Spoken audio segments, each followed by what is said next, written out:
Esta semana tenemos la grata presencia del doctor Jairo Parra Quijano, doctor en Derecho y Ciencias Sociales de la Universidad Libre de Colombia, conjuez de la Corte Constitucional, conjuez del Consejo de Estado y presidente del Instituto Colombiano de Derecho Procesal, quien nos visita por una invitación de la Universidad Católica Santiago Guayaquil para dar unas clases de Derecho Procesal.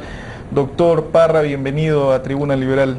Muchas gracias, le agradezco mucho su especial deferencia conmigo, mi querido periodista Carlos, de manera que estoy a su disposición. Doctor Parra, tenemos esto del Instituto Colombiano de Derecho Procesal. ¿Qué implica el derecho procesal y qué hace el Instituto Colombiano de Derecho Procesal? Para el ciudadano común, el derecho procesal es el que se encarga de regular todo lo que tiene que ver con los procesos, a fin de que la gente, por ejemplo, en materia civil, tenga acceso a sus reclamaciones, y en materia penal, a que la persona sea juzgada con todas las debidas garantías, a fin de que la pena que se le imponga sea realmente la que corresponda, y después de haberlo vencido en un proceso contradictorio, en un proceso con igualdad de armas, en un proceso con inmediación, y de acuerdo con los nuevos criterios de la Constitución ecuatoriana, pues un proceso oral. Todas las violaciones al debido proceso se pueden reclamar a través de las acciones constitucionales, y cuando esas deficiencias son gravísimas y atentan contra la dignidad del ser humano, pues ya existe a nivel internacional las jurisdicciones que se encargan de sancionar a los estados cuando se presentan esas violaciones ostensibles y flagrantes al debido proceso. Y esto se da principalmente en estados en los cuales el poder está por encima del derecho, ¿no? Vemos cuando existe mayor intervención del Estado, o en Latinoamérica, que es muy común, está por encima del derecho. Este acercamiento a las instancias internacionales se la puede lograr, se ha dado, es factible, ¿y cómo se hace? Sí, ya hay varias condenas, no solamente de algunos países. Por ejemplo, Colombia ha sido condenada por violaciones a los derechos humanos, como las masacres, etcétera, y también cuando el Estado no ha tenido la voluntad de investigar y realmente sancionar a las personas que han cometido los delitos. Entonces las víctimas han recurrido a las instancias internacionales, a la Corte Interamericana de Derechos Humanos, y lo mismo Perú ha recibido sanciones. De tal manera que ya se puede decir que no hay impunidad, porque puede que a nivel nacional lo haya, y no haya la verdadera voluntad de investigar, pero las instancias internacionales condenan a los países cuando no tienen ese tipo de voluntad, no tienen la diligencia de sancionar a las personas que han cometido delitos por la inercia, por la incuria o por la desidia de los estados. ¿Y cuáles son las instancias internacionales a las cuales puede ir? Fundamentalmente la Corte Interamericana de Derechos Humanos, que repito, ha sancionado varias veces, por ejemplo, a Colombia, ha sancionado al Perú, ha sancionado a Nicaragua, a Guatemala, a varios países los ha sancionado precisamente por no haber investigado en forma adecuada la desaparición de personas, o las muertes violentas, o las masacres de las personas. ¿Y qué implicaciones tiene el hecho de que, por ejemplo, la Corte Interamericana de Derechos Humanos venga y sancione a un país? ¿Qué vinculación tiene? ¿Que realmente la víctima sí puede ir al Estado y decir, miren señores, ustedes los acaban de sancionar, ustedes tienen que es obligatorio el cumplimiento, mi derecho, ¿no? Es obligatorio el cumplimiento, y además sanciona a indemnizaciones de tipo económico y de tipo simbólico, como por ejemplo hacer un monumento, a hacer una rectificación pública, a reconocer el Estado la culpa públicamente mediante publicaciones, etcétera, y esas sanciones de tipo moral sirven para estimular a la gente que se encuentra en las mismas condiciones para que recurran a la jurisdicción nacional o internacional a fin de obtener eso. ¿Cuán homogéneos son los códigos penales en Latinoamérica? Porque lo que usted menciona es algo muy importante, ¿no? Restituir el derecho de la víctima a quejarse y a ser el actor principal en una denuncia.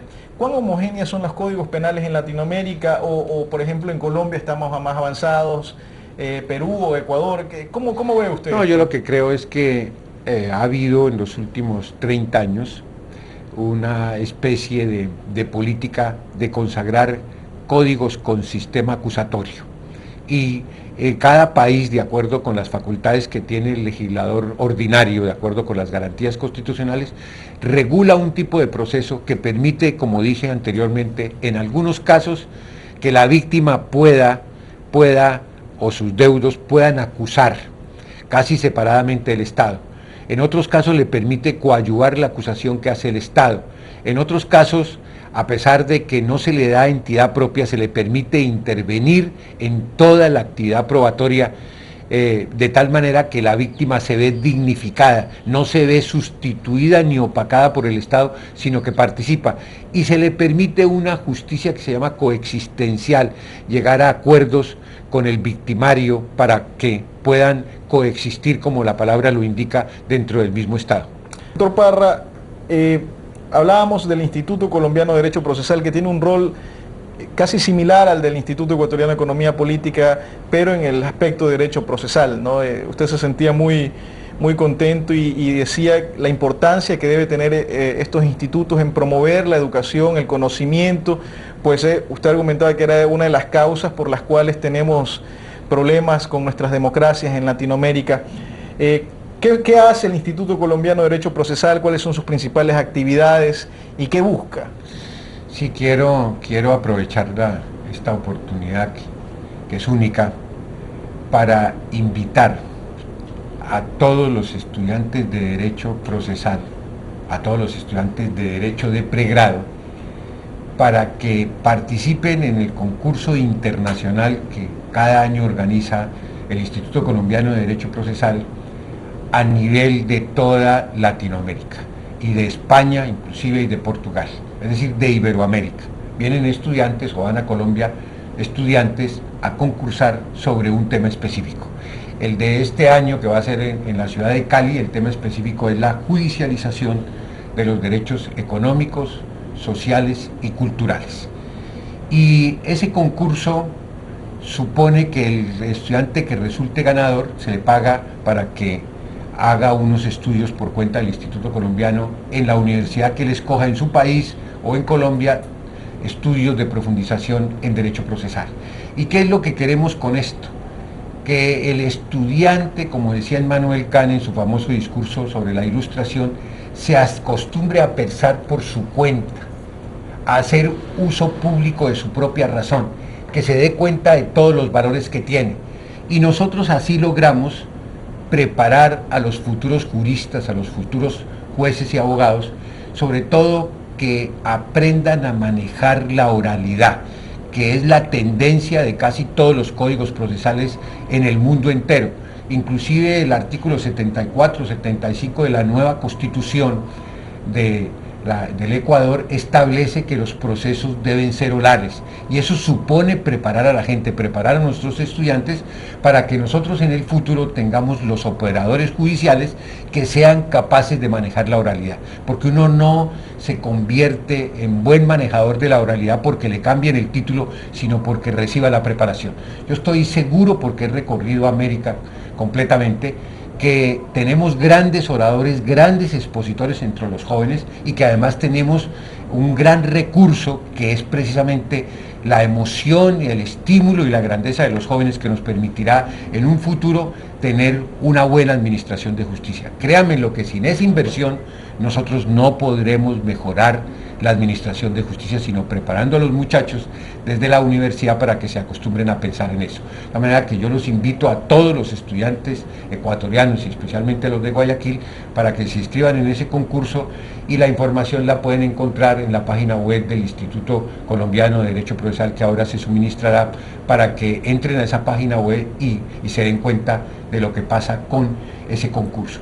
Y el instituto hace publicaciones anuales sobre el congreso que se hace cada año, donde van a Colombia los mejores procesalistas del mundo. Va Tarufo, van los españoles, los portugueses, los brasileros, los argentinos, inclusive los ecuatorianos. El profesor Falconi y otros han participado en los congresos colombianos de derecho procesal, de tal manera que los invito a que participen, porque cada vez que nosotros hacemos algún estudio de derecho procesal, estamos tratando de mejorar nuestros pueblos. Un abogado no puede usufructuar lo que sabe solamente en beneficio propio, sino que tiene obligaciones de tipo social, porque cada vez que nosotros invertimos en los demás, mejoramos la totalidad del sistema de justicia. Doctor Parra, qué importante el tema que usted ha mencionado de pensar por uno mismo. Yo creo que esto es una de las claves para superar el subdesarrollo en Latinoamérica y liberarnos de este caudillismo que al final nos hunde en el subdesarrollo. Pensar por uno mismo, estar plenamente conscientes que el derecho a la libertad viene atado a una responsabilidad, a la autosustentación. Y esto nos diferencia de los países industrializados, los países desarrollados. Tenemos que comenzar a enseñar a nuestros jóvenes a pensar por uno mismo, a saber que no necesita de un Estado para que lo sustente, sino que puede salir y desarrollarse y prosperar por su propia decisión, por sus propios esfuerzos. Sí, yo creo que el discurso de Kant sobre qué es la ilustración debe ser algo que los estudiantes y en general los jóvenes tengan interiorizado. Dice Kant, atrévete a hacer uso público de su propia razón, piense por su cuenta. Lo que yo reprocho, dice él, es la cobardía del ser humano de no atreverse a pensar sin la ayuda de los demás. Y eso del concurso que hacemos en Colombia es para que el estudiante se dé cuenta cuando empieza a preparar su exposición y utiliza profesores de retórica y tiene que manejar de cierta forma el cuerpo, se da cuenta todos los productos que el cuerpo y la inteligencia le suministra para poder tener la capacidad de pensar por su cuenta. Y eso va a mejorar la administración de justicia. Creemos que es la forma que nosotros los abogados y los que pertenecemos a estas organizaciones de derecho procesal podemos contribuir a la mejora de la justicia de nuestra Latinoamérica. Que es tan importante, ¿no? Porque, por ejemplo, la llegada de inversiones a Latinoamérica usualmente se ve mermada debido a un deficiente sistema judicial. La principal crítica es que no hay un sistema judicial eficiente que pueda resolver las confrontaciones que pueden surgir entre los inversionistas. Entonces dicen, no, ¿para qué vamos a ir a estos países? Si ustedes están haciendo esto suma mucho para el desarrollo económico también. Ustedes mejorando el sistema judicial, mejoran el entorno de reglas en las cuales se desenvuelve el inversionista y esto obviamente va a traer inversiones. Sí, la gente común ve un titular en la prensa que dice, el Banco Interamericano de Desarrollo hace un préstamo o una donación para que se mejore el aparato de justicia. Y la gente dirá, ¿por qué el Banco Interamericano, por qué entidades económicas están preocupadas por la administración de justicia? Para lograr inversión. Uno no cree, pero el empresario que va a invertir en un país, lo primero que pregunta es, ¿cómo es ese órgano judicial? ¿Es corrupto o no es corrupto? ¿Es idóneo? ¿Los procedimientos que se tienen establecidos son eficaces? Si yo invierto y no me pagan, el proceso ejecutivo de ese país es expedito, yo puedo tener la seguridad de que voy a lograr la satisfacción de mi pretensión en el tiempo menos posible en razón de que no se me pagó. Y si el resultado de esa evaluación es negativo, la gente no va a invertir o va a invertir exigiendo una serie de garantías que no se pueden cumplir en el país nacional y como consecuencia la inversión va a ser raquítica, temerosa y con grandes incertidumbres. ¿Cómo suma también la mejora del sistema judicial a la confianza en las instituciones sociales de nuestra Latinoamérica? Vemos hace poco cómo se posesionaba el nuevo presidente de los Estados Unidos, Obama, que es un cambio radical, es un cambio revolucionario en los Estados Unidos, con todas las estructuras institucionales intactas. Vemos cómo en ese país un cambio tan revolucionario mantiene las instituciones totalmente estables, algo que en nuestra Latinoamérica hubiese sido una revolución que capaz hubiese costado sangre, sudor y lágrimas. En aquel país sucede lo más tranquilo, de lo más respetuoso a todas las instituciones. Vemos como el presidente Obama hasta despide al presidente Bush en la Casa Blanca. ¿Cómo suma esto de mejorar el sistema de justicia a la confianza que debe tener el latinoamericano en las instituciones sociales que lo norman? Nosotros en Latinoamérica tenemos, voy a utilizar una palabra un poco inapropiada, tenemos el mayor insumo que cualquier país o conglomerado pueda tener, que es la juventud. Nuestros pueblos son muy jóvenes, uno ve desfilar cantidades de jóvenes y lo que tenemos que hacer es invertir en la educación para que los jóvenes que serán los gobernantes y los dirigentes del futuro tengan interiorizadas nuestras instituciones y entiendan que no se pueden manejar como cuando uno manda hacer un vestido sobre medidas, sino que por encima de cualquier persona o de cualquier caudillismo, las instituciones se tienen que mantener porque eso da estabilidad, da seriedad y además lo más importante, hace que se piense que por encima de cualquier caudillo, de cualquier persona, las instituciones le garantizan el bienestar, la seriedad, la integridad a todos los nacionales de cada uno de los países que integran nuestra querida Latinoamérica. Y uno aporta educando también a toda la sociedad con respecto a estos temas que son importantes. A veces uno puede pensar que el valor de estar consciente de una justicia eficiente, el valor de la libertad, el valor del derecho, por encima del poder, a veces se pierde en Latinoamérica y capaz las labores que hace en su instituto es precisamente eso, educar a la gente y enseñarle el valor del Estado de Derecho, ¿no? Sí, la gente tiene que pensar que la educación sirve para liberalizar o para domesticar, según sea la misión del que esté educando. Y si nosotros educamos a nuestros jóvenes para la liberación, para la libertad, entendiendo que la libertad no solamente es la individual, sino la de los demás, como una de las cosas más grandes del ser humano, así nosotros logramos que todos se involucren en el bien común, que todos se involucren a realizar su labor en la mejor forma posible. Aprovechando su presencia aquí, quería consultarle algo que es muy polémico en toda la literatura de derecho que he encontrado, que es el tema de la privatización de las cárceles. Porque vemos cómo, por ejemplo, en Ecuador, las cárceles realmente son lugares tenebrosos y en lugares, en vez de tener una rehabilitación social, más bien se vuelven peores. La gente, los criminales, los delincuentes se vuelven peores y están en condiciones realmente que violentan sus derechos humanos. Y siempre ha estado en manos del Estado. Una opción podría ser la privatización. ¿Qué opinión usted tiene acerca de la privatización de las cárceles? En Colombia, a pesar de que ha mejorado un poco la administración de las cárceles por parte del Estado, hay inclusive pronunciamientos de la Corte Constitucional donde se le advierte al Estado que tiene que acabar con el hacinamiento, con la degradación del ser humano, porque es bien paradojal. Una de las funciones del derecho penal, inclusive el derecho procesal penal, que son parte del sistema penal, dice que la labor es resocializar a la persona.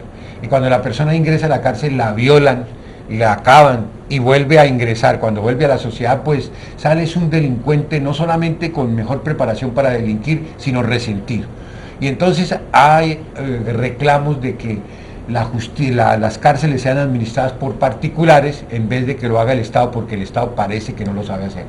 Sin embargo, nosotros preferimos pensar que lo debe seguir haciendo el Estado, pero teniendo en cuenta que el ser humano que ingresa a la cárcel sigue siendo un ser humano y que nosotros tenemos que dedicar todas nuestras actividades para resocializarlo, porque eso sí es un buen mensaje del derecho penal. Y además con las medidas que se están adoptando en casi todos los países del mundo de permitir la conciliación, de permitir otra serie de medidas sustitutivas a la cárcel, como por ejemplo la vigilancia, darle el hogar por cárcel, etcétera. Ustedes ven que hay a nivel del mundo una especie de crisis con respecto al encarcelamiento y hay que buscar otras medidas sustitutivas, otras maneras de sancionar a la persona sin que sea hacinada en una cárcel y además sin que la degraden hasta el punto que sale hecho no un ser humano, sino un desecho de ser humano.